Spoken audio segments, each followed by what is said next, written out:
There are some secrets history tried to bury so deeply that even time was not meant to uncover them. But some truths refuse to stay silent. They whisper through burned papers, lost ledgers, and the memories of people who were never allowed to speak. This is one of those truths. In the spring of 1847, a young physician in Louisiana wrote something in his private medical ledger that terrified him.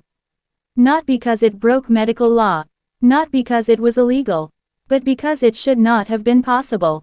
Dr. Augustus Levine recorded the birth of a child on a sugar plantation along the Mississippi River. The mother was an enslaved woman. The child had pale skin, light eyes, and features that marked the baby as white. That alone was not unheard of in the South. What came next was, the child vanished within days. Then another was born, and another, and another, and every single one disappeared. This is where our story begins. Dr. Levine was not famous. He was not powerful. He was not a man who planned to challenge history. He was a young doctor trying to survive in one of the richest and cruelest cities in America. New Orleans in the 1840s was a city of beauty and horror living side by side. Elegant homes stood just streets away from slave markets. Opera music drifted through the air while chains rattled in the shadows. Wealth flowed through the city like the river itself, and that wealth was built almost entirely on enslaved labor. Ships arrived daily from Europe, the Caribbean, and the northern states. Cotton and sugar filled the docks. Human beings were sold in open markets near the same streets where wealthy families dined and danced. It was a city that smiled while it bled. Dr. Levine arrived in New Orleans in 1844. He was 29 years old, trained in Philadelphia, and full of ambition.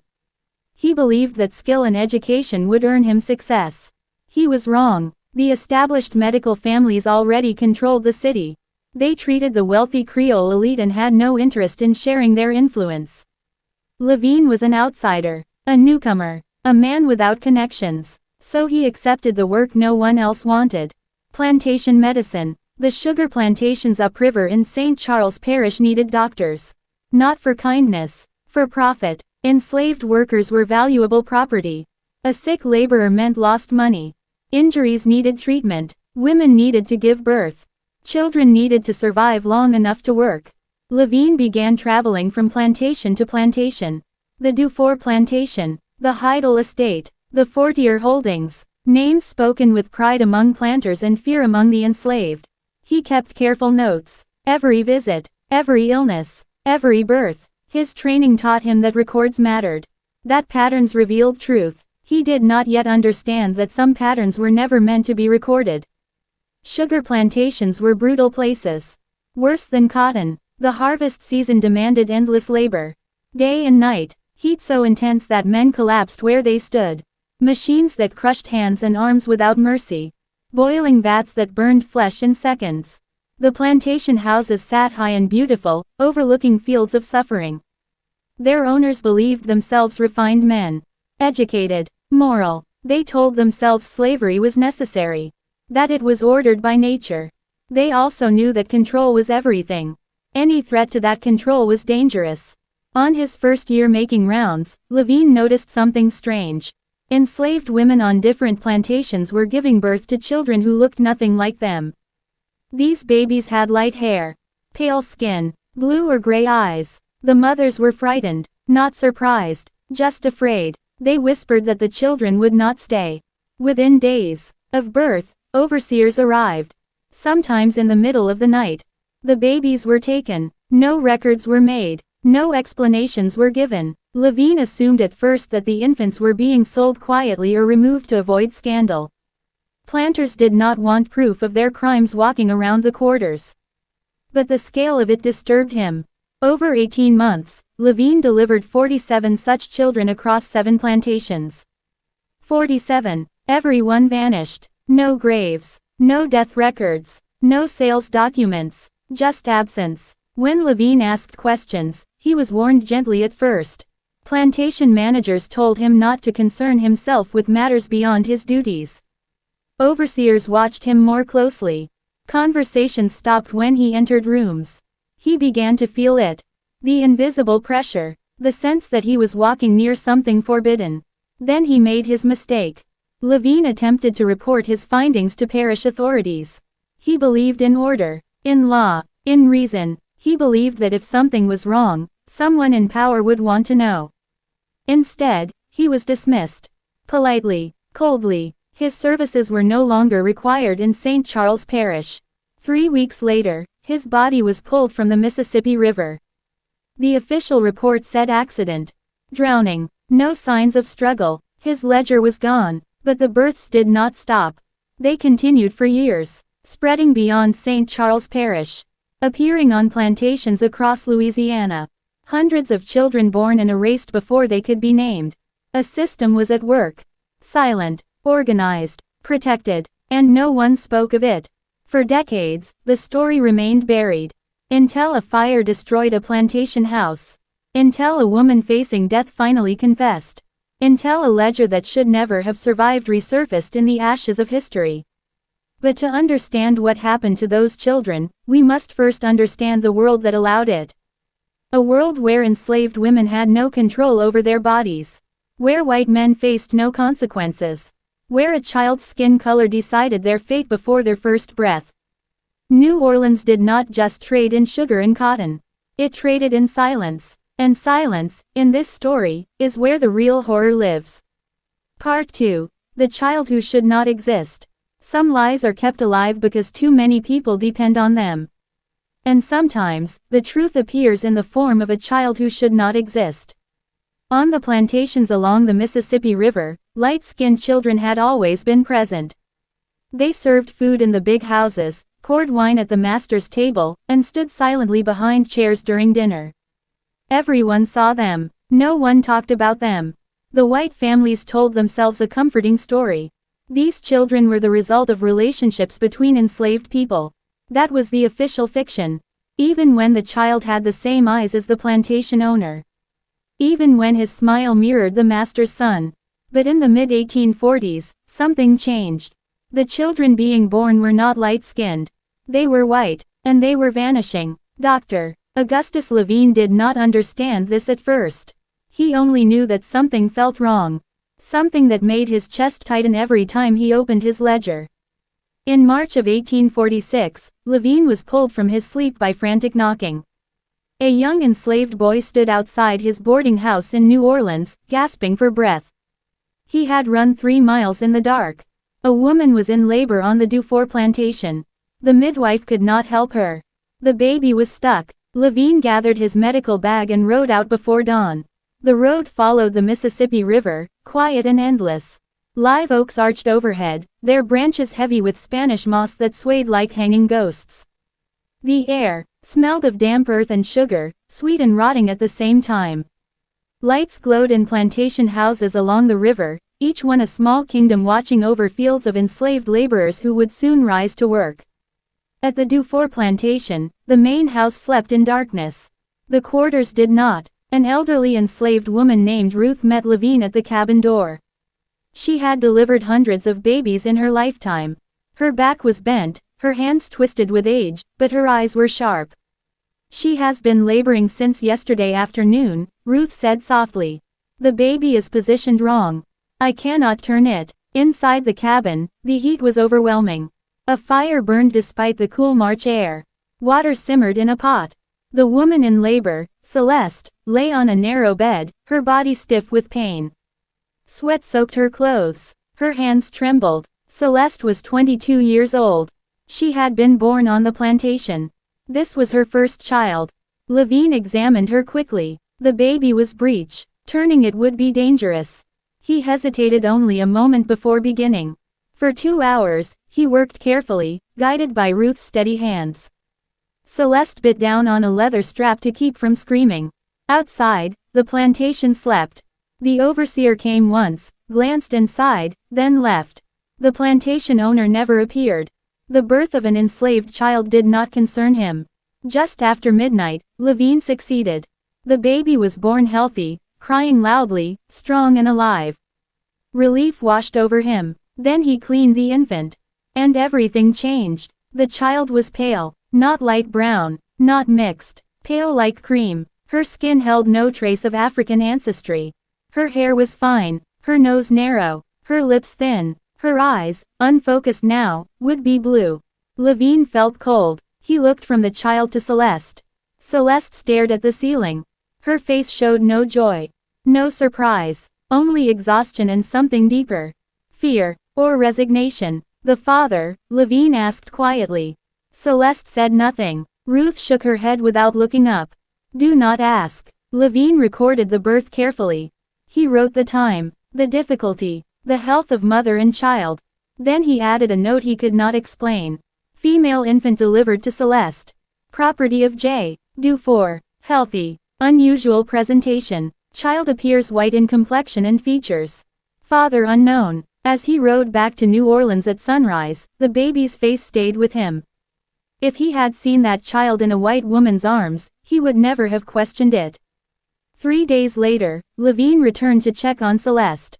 The baby was gone. Celeste sat on the porch, staring into space. Her breasts were tightly bound. She moved slowly, stiffly, as if something had been taken from her. Where is the baby? Levine asked. Celeste did not answer. Levine found the overseer near the sugar mill. The infant I delivered, where is she?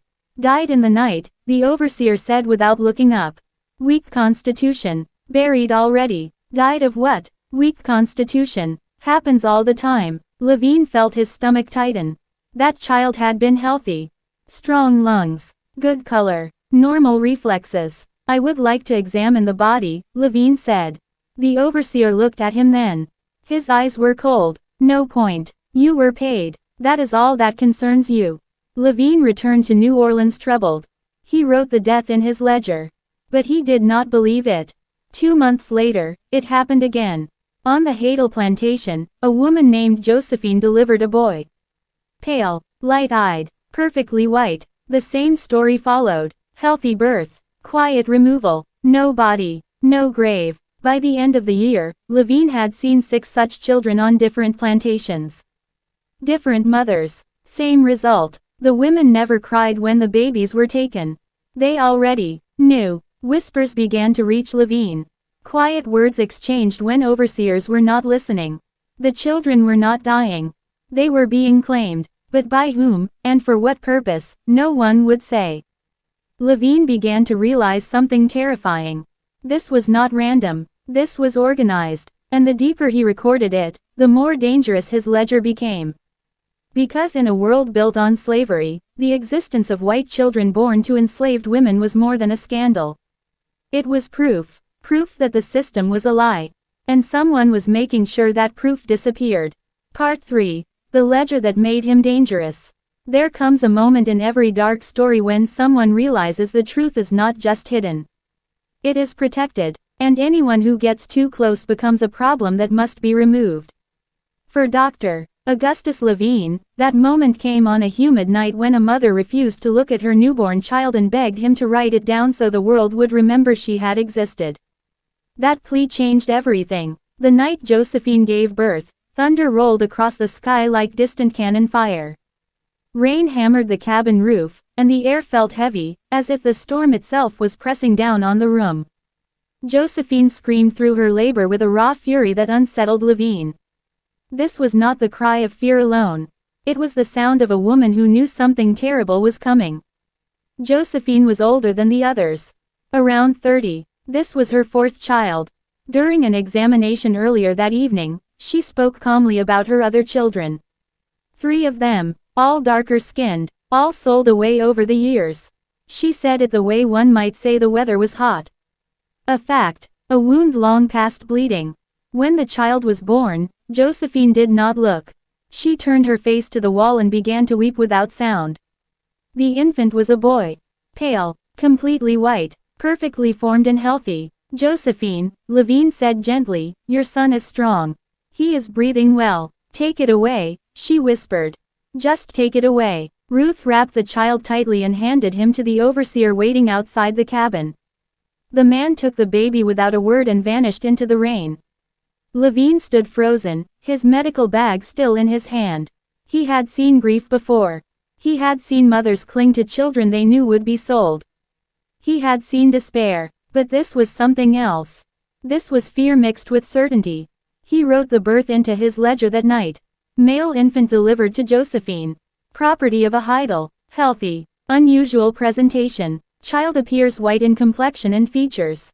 Father unknown. A week later, the boy was declared dead. No body. No grave to examine. Just another lie written into the plantation records. That night, Levine sat alone in his rented room in New Orleans. A single candle flickered beside him as he opened his ledger and began to read back through the pages. 2 births. Then 4. Then 8. Healthy infants. Same appearance. Same outcome. The explanations changed but the result never did. Fever. Weak constitution. Failure to thrive. Levine knew infant mortality. He had studied it. He had seen it. But this was not natural. These children were being removed. And not randomly. Over the next year, Levine delivered 12 more such children. Different plantations. Different overseers. Same pattern. The births always happened at night. The overseer was always waiting. The mother was never allowed to keep the child. The body was never available for examination. Levine began asking questions carefully. Ruth would not meet his eyes. "You do not want to know, doctor," she told him once. "Knowing will only hurt you." The mothers repeated the same words like trained actors. The baby died. The baby was weak. The baby is gone. Overseers grew hostile. On the Fortier plantation, an overseer named Dupree pulled Levine aside after one delivery. "You are here to do a job," Dupree said quietly. "Not to ask questions." "I am concerned about the pattern," Levine replied. "The pattern is none of your concern," Dupree snapped. "These people die. Their children die. Accept that and keep getting paid. Or keep asking questions and see what happens." Levine stopped asking. But he did not stop writing. Every detail went into the ledger. Names, dates, plantations, overseers, times of removal. The ledger was becoming something dangerous. In September of 1847, Levine delivered his 47th child. Her name was never recorded. Only her mother's, Marie. Marie was young, perhaps 19. Born in Haiti, her French carried a Caribbean rhythm. Her eyes burned with intelligence and defiance that had not yet been crushed. The baby girl was the palest Levine had ever seen. Blonde hair, green eyes already visible. Marie held her child for 3 minutes. She whispered in French. Then she looked straight at Levine. "Please," she said in careful English. "Please write it down. Write down what you see. Someone must know she was real." Levine felt his throat tighten. "I promise you," he said. "I have written everything." Marie nodded. Then she handed her baby to the overseer with a look that broke something inside him. That was the moment Levine decided he could no longer remain silent. He spent 3 days compiling his evidence. 47 births. 47 healthy infants. 47 disappearances. He wrote a formal letter. Careful, neutral, medical in tone. He requested an investigation into irregularities in infant mortality among enslaved populations in St. Charles Parish, specifically regarding infants of unusually pale complexion. He did not accuse. He presented facts. On October 3, 1847, Levine brought the documents to Judge Beaumont. Beaumont was known as a fair man. A Creole gentleman, educated, respected. If anyone would listen, Levine believed it would be him. The judge read the pages in silence. When he finished, he aligned them neatly and looked at Levine with something close to pity. "Doctor," Beaumont said, "go back to your practice. Deliver babies. Keep your records. Do not pursue this further." "But the children," Levine began. "They are property," Beaumont interrupted. "What happens to them is the business of their owners. These plantations generate wealth for this state. Powerful men protect that wealth. Interfering would be dangerous." Levine understood then. Beaumont knew. He was not shocked. He was not confused. He was complicit. "Perfectly clear," Levine said. That night, Levine made copies of his ledger pages. One he hid inside the lining of his mattress. The original he carried everywhere. He wrote a letter to his sister. A sister who had been dead for years. In it, he wrote everything. Names, suspicions, fears. He hid the letter inside the ledger. 2 weeks later, his services were terminated across St. Charles Parish. No explanation, no appeal. Word spread quickly. Dr. Levine asked too many questions. His income collapsed. And 3 weeks after that, on the evening of October 27, 1847, Drive, Augustus Levine left his room and never returned. The river was waiting. Part 4. The river does not forget. Some deaths are meant to end stories. Others are meant to silence them. But there are places that remember even when people refuse to. The Mississippi River is one of those places. On the evening of October 27, 1847, Drive, Augustus Levine left his rented room just after sunset. He told the boarding house owner he would return before midnight. He carried his leather portfolio under his arm, the one that never left his side anymore. He did not come back. 3 days later, fishermen found his body tangled among driftwood along a bend in the river, several miles down from the city. The current had carried him gently, almost carefully, as if delivering him to a place already chosen. The official report was brief. Accidental drowning. No signs of struggle. No valuables on the body. No portfolio. No ledger. The city accepted this explanation easily. New Orleans was no stranger to death. Men fell into the river often enough. Drunk sailors. Dockworkers. Unlucky souls who slipped in the dark. A young doctor with no powerful family and no important patients was not worth questions. But among the enslaved people along the river, the news spread differently. The doctor who wrote things down was gone. And that meant something. The births stopped for a while after Levine's death. Not completely, but the pattern changed. Fewer pale children. Longer gaps between deliveries. The overseers were more careful. The removals quieter. Whatever system had been operating had felt threatened. But systems like that do not disappear. They adapt. For the next 10 years, rumors continued to surface across Louisiana.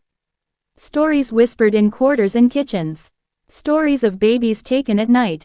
Of wagons that did not belong to the plantation. Of white women arriving under cover of darkness. No one could prove anything. And then came the fire. In the summer of 1859, the Fortier plantation house burned to the ground.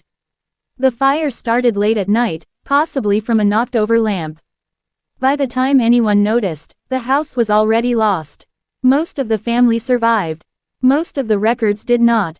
But fire has a strange way of revealing what was hidden. When workers cleared the ruins, they discovered a sealed crawlspace beneath the house. Inside were charred furniture, old trunks, and a locked metal box that had survived the flames. The box was turned over to the parish clerk. Inside were documents, not plantation ledgers, correspondence, letters written in careful handwriting between plantation owners across Louisiana and Mississippi.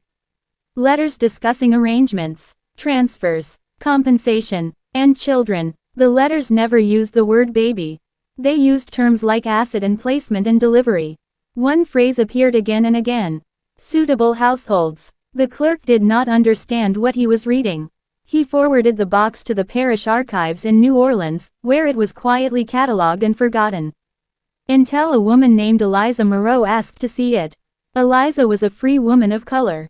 A seamstress, a widow, and a survivor. As a child, she had lived on the Fortier plantation. She remembered a woman named Marie.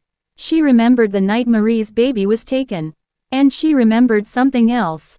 A white woman who came to the plantation weeks later.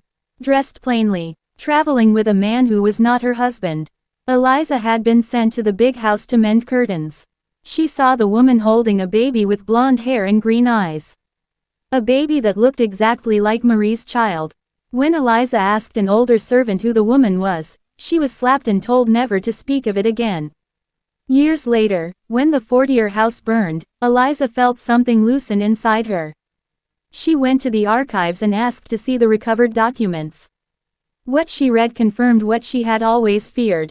The pale children were being sold. Not as enslaved, as white. They were taken from their mothers, given false origins, and placed with childless white families in the North and sometimes even in Europe. Families who wanted children but could not have them. Families who would never ask too many questions. The plantation owners profited, twice. First from the labor of the enslaved mother. Then from the sale of her child. The letters detailed prices, conditions, routes. New Orleans to Ohio. New Orleans to Pennsylvania. New Orleans to France, always through intermediaries, lawyers, priests, doctors. The letters mentioned Drive, Levine only once. A problem, an observer, a risk. Eliza brought the documents to a journalist. He refused to publish. She brought them to a lawyer. He advised her to forget she had ever seen them. Finally, she brought them to a priest who had long opposed slavery quietly. He listened, and he told her something chilling. This was not new. Similar networks had existed for decades. White children born to enslaved women threatened the entire system of racial hierarchy. Their existence proved that the lines were lies. So the system erased them. Dr. Levine had seen the pattern too clearly. He had written it down. He had tried to make it official. And for that, he had been removed. The priest helped Eliza copy the documents. One copy was hidden, another was sealed and placed back into the archives under a false label. It would sit there for more than a century. Waiting. The Civil War came. Slavery ended. The plantations fell. Families scattered. The children who had been taken grew up believing lies about their origins. Some became merchants, teachers, soldiers, mothers and fathers. They never knew the truth. And the mothers left behind were never reunited with them. History moved on, but the river remained. And sometimes, late at night, people along the Mississippi swear they hear crying carried on the water. Not loud, not desperate, just enough to remind anyone listening that some stories were never meant to end quietly. In the next part, we will uncover how the lost ledger resurfaced more than a century later, and why its discovery terrified the people who found it. Because some truths, once uncovered, cannot be drowned again. Part 5. The ledger that refused to die. Some objects carry weight beyond paper and ink. They absorb fear, truth, and the desperate hope of those who trusted them with their lives. Dr. Augustus Levine's ledger was one of those objects. It was meant to disappear with him in the Mississippi River. It did not. For more than a century after Levine's death, the story faded into rumor. Plantations fell. Slavery ended. New Orleans changed faces and languages. Streets were renamed. Families rewrote their histories. And the children who had been taken grew old without ever knowing where they truly came from. But secrets do not rot the way bodies do. They wait. In 1979, a young archivist named Daniel Broussard was assigned to reorganize a neglected section of the New Orleans Municipal Archives. The building itself was old, thick-walled, and damp in places where the river air seeped in. Entire rooms were filled with uncatalogued boxes stacked floor to ceiling, their labels faded or missing entirely. Most archivists dreaded this kind of work. Daniel loved it. He believed forgotten documents mattered. That history was not only written by generals and politicians, but by ordinary people whose voices were easier to erase. One afternoon, while opening a mislabeled crate marked agricultural receipts, Daniel found something strange. A leather-bound book wrapped in oilcloth, carefully sealed. The leather was cracked with age. The clasp was broken, as if it had been forced open and shut many times. Inside, the first page read simply, "A Levine M.D." Daniel had no idea why his hands began to shake. He began reading. The entries were neat, methodical, medical in tone, but as he turned the pages, a pattern emerged. Births, names of enslaved women, plantations. Then the same phrase repeated again and again. Child appears white in complexion and features. Healthy. Then, days later, infant deceased. Burial completed. No examination possible. By the time Daniel reached the final entries, his mouth was dry. 47 births. 47 disappearances. Folded between two pages was a letter. Addressed to a sister who had been dead long before it was written. The letter described everything. The network, the overseers, the judge, the fear, and the river. Daniel realized what he was holding. Proof. He reported the find to his supervisor. She read a few pages and went pale. Then she did something Daniel did not expect. She locked the ledger in her desk. "This is sensitive material," she said. "It may be defamatory." Defamatory to whom? Daniel asked. She did not answer. That night, Daniel could not sleep. The names in the ledger haunted him. Celeste, Josephine, Marie, and the children whose names were never written. The next day, He returned to the archives early. The ledger was gone. His supervisor claimed she had sent it for evaluation. Weeks passed. Then months. No evaluation ever came back. Daniel began asking questions. Quiet ones. He learned that similar documents had been discovered in the past and quietly reclassified. Moved. Misplaced. History sanitized itself when necessary. Frustrated, Daniel reached out to a historian at Tulane University. A woman named Evelyn Carter, who specialized in antebellum Louisiana. He did not tell her everything at first. He asked about rumors of children taken from plantations and passed as white. She was silent for a long time. Then she said, "Where did you hear that?" Daniel told her about the ledger. Dr. Carter insisted on seeing it. When Daniel explained it was missing, she sighed. "Then it's real," she said. Over the next year, Daniel and Dr. Carter worked quietly. They tracked plantation records, adoption records in northern states, church baptismal documents. They began finding impossible coincidences. White children adopted in Ohio and Pennsylvania in the 1840s with no birth records. Families who suddenly had infants without pregnancies. Priests who wrote vague descriptions and names. Some matched the plantation owners listed in Levine's ledger. The trail led back to New Orleans every time. Then Daniel received an envelope with no return address. Inside was a single page. A copy of a ledger entry. The handwriting matched Levine's exactly. And written in the margin was a note Daniel had never seen. "If this book is found, know that the children lived. I pray they were loved." Attached to the page was a note. "Stop digging." Daniel understood then. Someone still cared enough to threaten him. Someone whose family name might be in those pages. Dr. Carter advised him to let it go. But Daniel could not. He made copies of everything. Stored them in different locations. Trusted a journalist. The story was finally published in a small historical journal in 1983.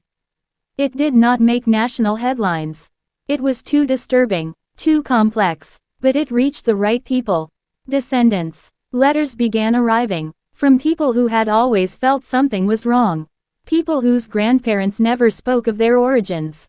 People who had been told they were adopted but never given details. DNA testing was not available yet. But questions were. And questions have power. The ledger was eventually returned to the archives under a sealed classification. Access restricted for decades. But its existence could no longer be denied. Dr. Levine had failed in his lifetime. But history had finally heard him. In the next part, we will follow the descendants who began searching for their stolen past, and the truth they uncovered about who they really were. Because some children were never meant to exist. And yet, they did. Part 6. The children who grew up as lies. Some people grow up knowing exactly who they are. Others grow up with a quiet ache they cannot name. A sense that something about their life does not fit. That the story they were given has missing pages. For the children taken from the plantations of Louisiana, that ache followed them their entire lives. They were raised as white. They were loved, in many cases. Fed well, educated, given opportunities their mothers could never imagine. But their lives were built on a lie so carefully constructed that even they did not know they were living inside it. When the article based on Dr. Augustus Levine's ledger appeared in a small historical journal in 1983, it did not go viral. There was no internet, no instant outrage, no headlines screaming for justice. But it traveled quietly, from library to library, from professor to professor, and finally, into the hands of people who had been waiting their entire lives for an explanation. One of them was a woman named Margaret Lewis. Margaret was 64 years old when she read the article. She lived in Ohio, a retired schoolteacher, a grandmother, a woman who had always been told she was adopted as an infant. Her parents had been kind people, church-going, respectable. They told her she had come from New Orleans, that her birth mother had died, that records had been lost. Margaret believed them, mostly, but there were questions she never asked out loud. Why her adoption papers were handwritten instead of official. Why the priest who baptized her used vague language. Why no one ever spoke of her origins without discomfort. When Margaret read about the pale children taken from Louisiana plantations, something inside her cracked open. The dates matched. The location matched. The silence matched. She wrote to the journal. Then she wrote to the New Orleans archives. Then she wrote to Dr. Evelyn Carter. Margaret was not alone. Letters began arriving from Pennsylvania, from New York, from France. Men and women in their 40s, 50s, and 60s who shared eerily similar stories.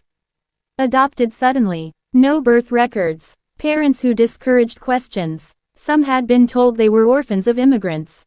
Others that their mothers were unmarried women who wanted anonymity. All of them traced back to the 1840s and 50s. All of them traced back to New Orleans. Dr. Carter began organizing meetings quietly. Not public gatherings. Private conversations. Phone calls. Letters. People compared notes. And patterns emerged. Many of the adoptive families had connections to Southern trade. Cotton merchants. Sugar brokers. Shipping companies. Some had ties to specific Louisiana plantation names. Dufour. Heidel. Fortier. Names that appeared again and again in Levine's ledger. For some descendants, the truth was unbearable. They stopped writing. They stopped asking. It was easier to believe the lie than to face the reality that their existence was built on the suffering of an enslaved woman whose name they did not know. Others could not stop. One man named Thomas Green traced his family's history back to a wealthy New York shipping magnate. His grandfather had been adopted in 1848. Thomas found a letter in his family papers referencing a special arrangement made in New Orleans. No details, just payment. Thomas began to wonder what else his family had paid for. In Louisiana, the story reopened wounds that never healed. Descendants of enslaved families heard whispers from elders. Stories of babies taken at night. Stories of women who never recovered. Stories of grief passed down like a scar. One elderly woman in St. Charles Parish remembered her grandmother talking about a sister who disappeared after giving birth. They said the baby died, the grandmother had said. But she never believed it. As DNA testing became available in the 1990s, the questions turned into answers. Matches appeared that should not exist. White families in the North sharing genetic markers with black families in Louisiana. Connections that crossed centuries. Proof. Some families reunited. Others did not. Some descendants of the taken children reached out to the families of the enslaved mothers. Those meetings were heavy with grief. No one knew what to say. How do you apologize for something you did not personally do, but still benefited from? How do you grieve a child who lived but was stolen? For many, there was no closure. Only truth. And truth has its own weight. As more evidence surfaced, historians began to re-examine the antebellum South through a darker lens. The network described in Levine's ledger was not unique. It was simply well documented. Children who could pass as white threatened the entire system of racial slavery. Their existence proved that race was not fixed, not natural, not ordained, so the system removed them, converted them into profit, erased their origins. Dr. Levine had seen this before the world was ready to admit it. He had written it down. And for that, he had died. The Mississippi River still flows past the old plantation lands. Tourists walk the grounds now. Weddings are held where sugar once boiled and blood once soaked the soil. Most visitors never hear about the children. But sometimes, guides pause. Sometimes, they mention rumors. And sometimes, a visitor feels something strange. A pull, a familiarity, as if the land remembers. In the next part, we will uncover the final confession that tied everything together. A dying woman, a hidden letter, and the truth about what happened to Dr. Levine's missing ledger on the night he vanished. Because the dead may be silent, but they are never truly gone. Part 7. The confession written in ash. Some truths wait patiently. They do not rush. They hide in attics, in burned houses, in the last breath of people who carried secrets for a lifetime. And sometimes, the truth comes not as a discovery, but as a confession. In the winter of 1994, a woman named Eleanor Whitcomb was dying. She was 87 years old, living in a private care home outside Baton Rouge. To the outside world, she was nothing remarkable. A widow, no children, old Louisiana family, quiet wealth. But Eleanor had been born Eleanor Fortier. Her family name appeared more than once in Dr. Augustus Levine's ledger. In her final weeks, Eleanor began asking strange questions. She asked nurses about parish archives. She asked if anyone still remembered a doctor named Levine. She asked if fires erased sins. The staff thought it was confusion. It was not. Eleanor requested a priest, not for prayer, for writing. When Father Joseph Boudreau arrived, she handed him a bundle of papers tied with faded blue ribbon. Her hands shook violently. "These are copies," she said. "Not the originals. The originals burned." Father Boudreau untied the ribbon and began to read. Letters, receipts, and a handwritten statement signed by Eleanor herself. "I was part of it," the confession began. "I did not stop it. I benefited from it, and I stayed silent." Eleanor explained everything. Her father had been a plantation owner. Her uncle a judge. Her cousins lawyers and merchants. She grew up knowing the rules of silence. She knew about the babies. She had seen them brought into the house wrapped in blankets.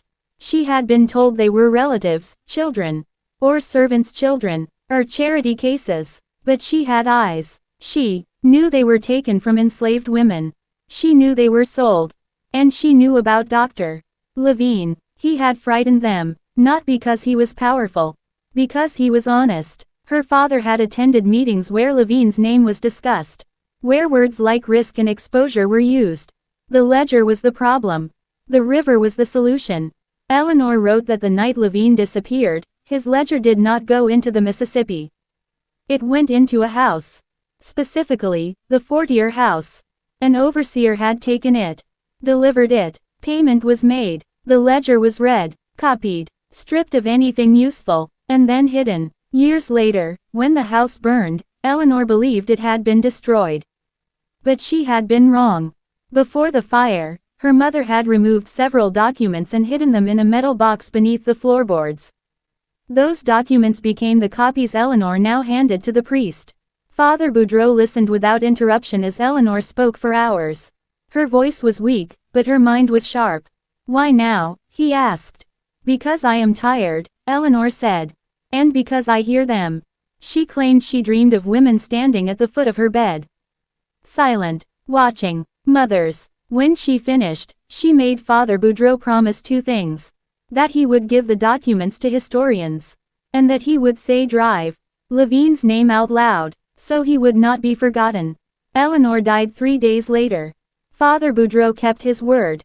The documents were delivered to Dr. Evelyn Carter and a legal team that specialized in historical cases. When combined with Levine's rediscovered ledger and adoption records, the confession filled in the final gaps. The network was no longer rumor. It was fact. The ledger had been stolen. The judge had known. The plantation families had coordinated. Doctors and priests had assisted. And the river had been used to erase the witness. The findings were presented at an academic conference in 1997. The room was silent. Some historians cried. Others refused to believe it. Not because the evidence was weak. Because the implications were unbearable. This was not just about slavery. It was about identity. About how many American families were built on stolen lives. The story finally reached the public through documentaries and books. Some families denied it. Others quietly acknowledged it. No legal action could be taken. Everyone responsible was dead. But history does not require punishment to demand truth. Dr. Levine's name was added to medical journals. His work re-examined. His death questioned. In New Orleans, a small plaque was placed near the river. It does not explain everything. It simply reads, "In memory of those who recorded the truth when silence was safer." The river flows past it every day. Unbothered. Unchanged. But the story has changed. In the next part, we will return to the plantation houses themselves and uncover what former enslaved families passed down in whispers. Stories that match the ledger line for line. Because written records tell one kind of truth, oral memory tells another. And when the two agree, denial becomes impossible. Part 8. What the mothers whispered. Some stories survive fire. Some survive water. And some survive only because someone was brave enough to whisper them to a child in the dark. Long before historians uncovered ledgers or confessions, the truth was already alive. It lived in kitchens after midnight. In cabins that no longer stand. In lullabies sung softly so no one else could hear. These were the stories of the mothers. Dr. Evelyn Carter began traveling through Louisiana and Mississippi in 1998, following the trail left by Dr. Levine's records. The documents told her where children were born and where they vanished. But paper could not explain what happened in the moments after. For that, she needed voices. Many elders refused to speak at first. Not because they did not know, but because fear had been passed down with the stories. One woman in St. James Parish finally agreed to talk. Her name was Lillian Brooks. She was 91 years old. Her grandmother had been born enslaved. Lillian did not look at the recorder when she spoke. She looked at the floor. "My grandma used to say there were babies you were not allowed to love too loud," she said. As a child, Lillian did not understand what that meant. Later, she did. Her grandmother had watched women give birth to white babies. Not light, not mixed, white as cotton, and those babies never stayed. They were taken before sunrise. Sometimes by overseers, sometimes by women from the big house, sometimes by strangers with wagons. The mothers were told the same lie every time. The baby is sick, the baby died, the baby must be baptized elsewhere. But the mothers knew. They knew because their bodies still ached. Because their milk had nowhere to go. Because the crying stopped too suddenly. Another elder, Reverend Samuel Price, shared what his great-aunt had told him. The night babies were taken, dogs would howl, she said. Always dogs. Like they smelled fear. Samuel said his aunt believed the land remembered. That certain trees near the quarters were cursed. That the soil itself rejected the lie. As Dr. Carter traveled, the stories repeated themselves with chilling accuracy. Same details, same timing, same excuses, and something else. The babies were never buried in plantation graveyards. Not once. That absence mattered. In West Feliciana Parish, Drive, Carter met a woman named Naomi Turner. Naomi carried a scar on her left arm, thick and twisted. "My great-grandmother tried to fight," Naomi said. Her great-grandmother had given birth to a white baby boy in 1852. When they came to take him, she refused. They broke her arm. They took the baby anyway. After that night, Naomi said, her great-grandmother stopped speaking. Not just about the baby. About everything. She lived another 30 years without saying a full sentence. That silence became part of the family. As more testimonies were collected, patterns emerged. The disappearances increased after 1845. They slowed sharply after the Civil War. They stopped almost completely by 1870. But the damage remained. Families had holes in their stories. Missing aunts. Missing sons. Names that were never explained. In one case, Drive, Carter traced a white family lineage in South Carolina that included several adopted children of unknown origin. Birth years matched disappearances from Louisiana plantations. Blue eyes. No records before age 2. Sudden arrivals with vague explanations. It was not coincidence. But the most disturbing discovery came from a recording made in 1933. As part of a Works Progress Administration interview, an elderly woman named Clara Mayfield had been asked about slavery. At the end of the interview, she leaned toward the interviewer and lowered her voice. "Sometimes," she said, "the babies came back." The interviewer laughed nervously and asked what she meant. Clara did not smile. "I mean the ghosts." She described seeing pale children standing near the river at dusk. Silent, watching. She said the mothers believed the babies' spirits could not rest. They had no names, no graves. No one claimed them. In plantation folklore, these spirits were called the Lost White. They were said to appear near water, near burned houses, near places where lies were told. Dr. Carter was not interested in ghosts. But she was interested in why the same story appeared across different counties. And decades. Fear leaves fingerprints. Guilt leaves echoes. As the oral histories were archived, resistance grew. Some local officials refused access to records. Some families threatened lawsuits. Some accused Drive, Carter of rewriting history. But the voices kept coming. One man mailed her a cassette tape with no return address. On it was a man singing a lullaby. Between verses, He whispered. My mama said never forget the white babies. They were ours too. The horror of the story was not just in what happened. It was in how carefully it was hidden. How entire communities were trained to look away. How love itself was punished.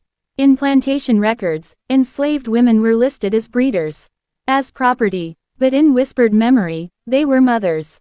And they remembered everything. By the time Drive, Carter published her findings, the narrative could no longer be controlled. This was not a single crime. It was a system that stole children to preserve power. A system that erased mothers to protect reputations. A system that believed silence was stronger than truth. It was wrong. In the next part, we will follow one of those stolen children.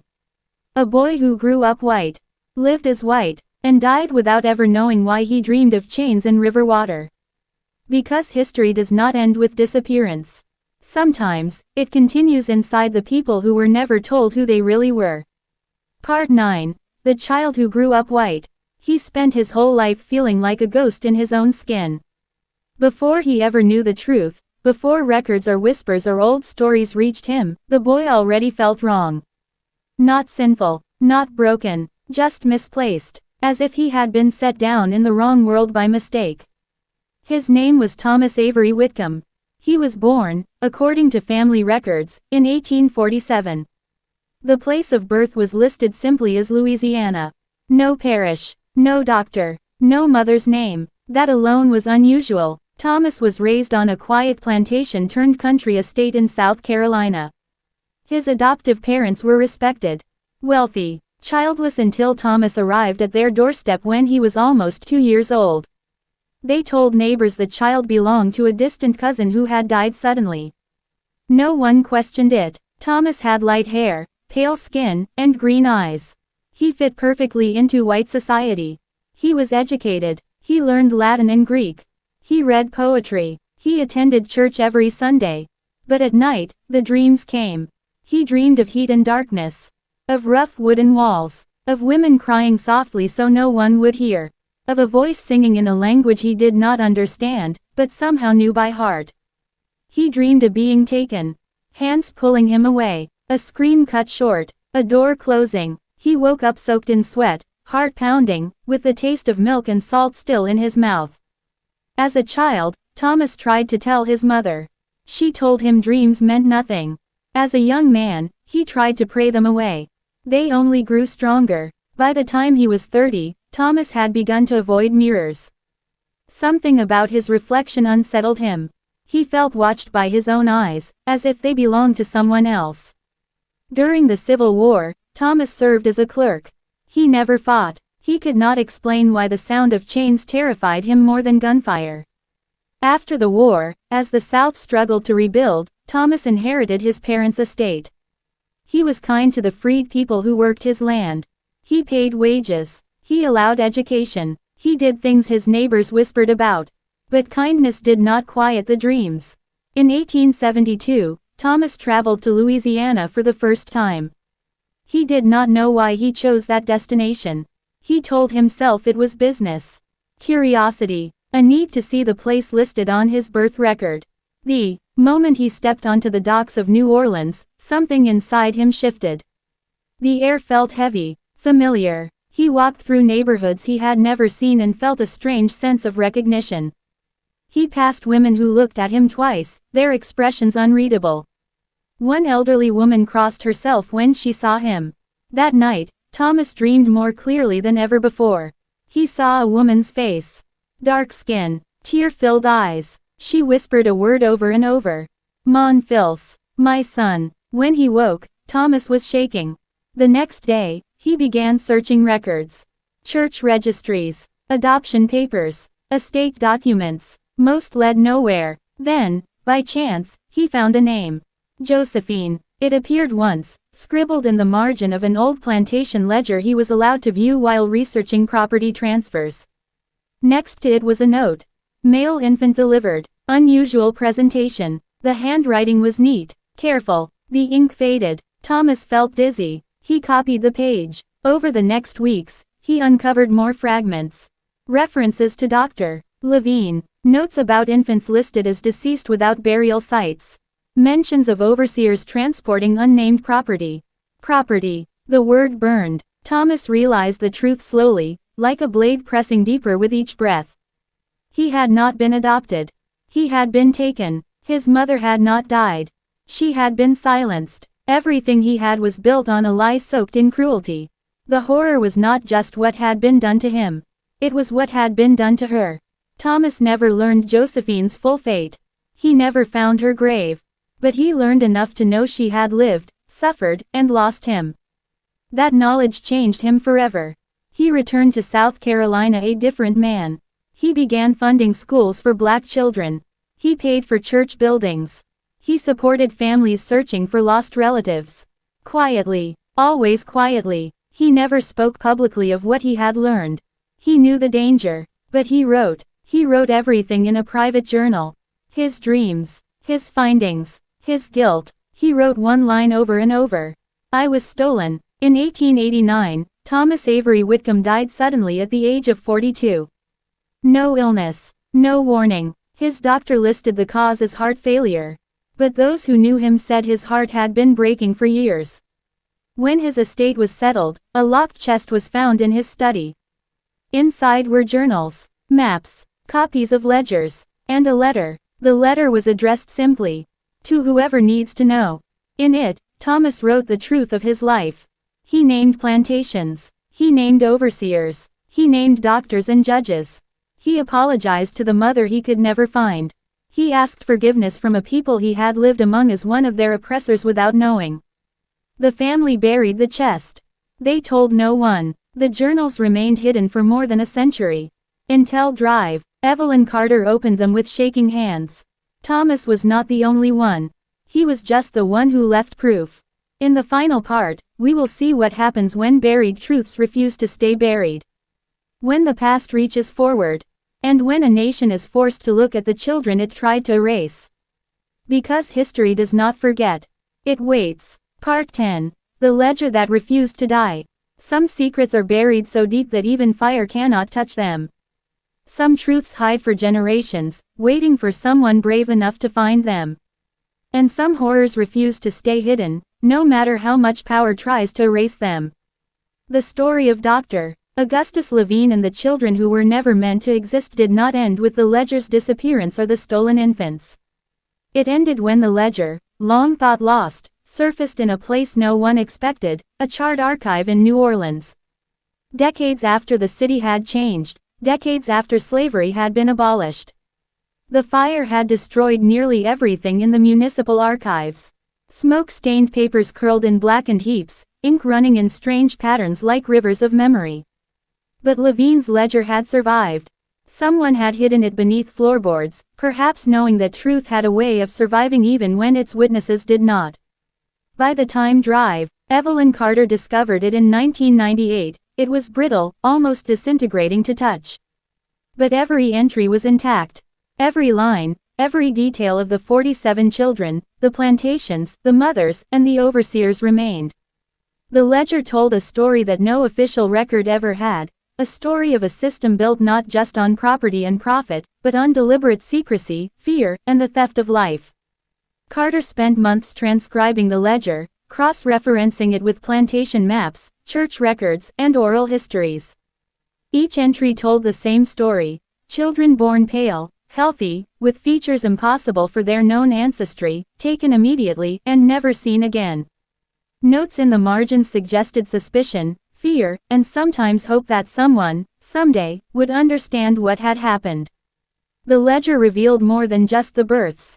It revealed the network that carried them away. Overseers, wealthy planters, and even some clergy were complicit, moving children quietly to distant plantations, to northern homes, and in some cases, to families who believed they were adopting orphans. Entire chains were created to hide the children's origins, and to ensure no one could trace them back to their mothers. Dr. Carter realized the true horror of the ledger. It was not just the children who had disappeared. It was memory itself. The ledger was the only proof that these mothers had loved, that these children had lived. Without it, the truth could have vanished entirely, leaving only silence. In one of the most chilling entries, Levine described a mother named Marie. She had held her child for 3 minutes, whispered a desperate plea for someone to remember, and then had the infant taken. Levine noted in the ledger, "Please remember her. Please remember this child. Someone must know they existed." Those words echoed across the decades. The ledger became a bridge between the lost children and the world that had tried to forget them. It was proof that history had been manipulated, but also a reminder that it could be reclaimed. As Carter continued her research, she began to trace some of the children who had been taken. Some had been raised as white, unaware of their origins. Some had become teachers, merchants, soldiers, or community leaders. They had lived full lives but carried with them an unspoken question, a void that could never be explained until the ledger brought it to light. The ledger also revealed the complicity of local authorities. Judge Beaumont, the man who had dismissed Levine's early warnings, appeared in the notes. His advice to the doctor, to turn away, to accept the law and not interfere, was chilling. It confirmed that the network was protected not only by wealth and fear, but by legal and social authority. The ledger was evidence that some institutions existed to conceal crimes, not prevent them. One of the most disturbing discoveries was a list of potential buyers and adopters of these children, carefully noted in the margins. It painted a picture of a society willing to erase identity to maintain wealth, status, and control. Each name was a reminder that the horror extended far beyond the plantations themselves. But the ledger also revealed resilience.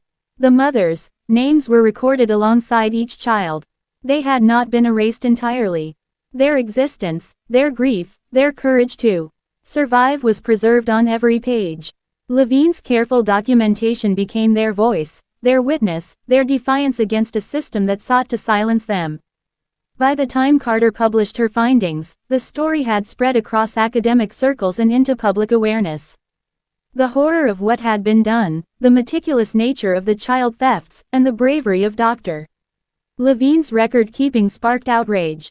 It reminded the world that history is often written by those in power, but truth can persist in hidden places, waiting to be uncovered.